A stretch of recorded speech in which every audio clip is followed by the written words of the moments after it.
ఆనాడు మోషే దేవుని పర్వతం పైకి వెళ్ళాడు.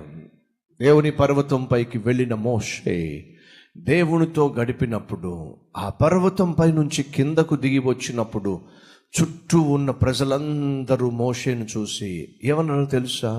ఇతడు దేవుని దగ్గర నుంచి వస్తున్నాడు. ఎందుకని చెప్పగలిగారు వాళ్ళు? మహిమ స్వరూపి అయిన దేవుని సన్నిధిలో మోషే సమయము గడిపినప్పుడు తన ముఖము దేవుని మహిమతో నిండిపోయిందండి.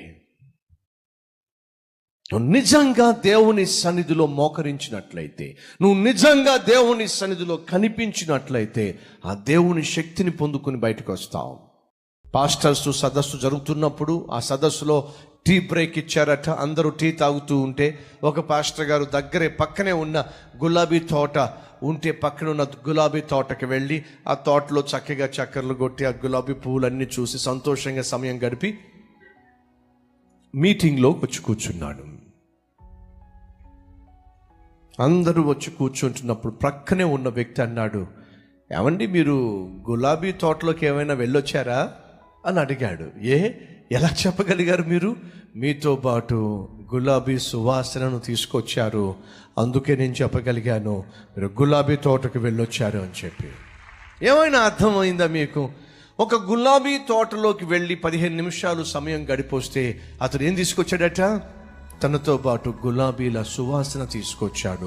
పరిశుద్ధుడైన దేవుని సన్నిధిలో నువ్వు నేను గడిపినట్లయితే మనతో పాటు పరిశుద్ధతను తెచ్చుకుంటాం.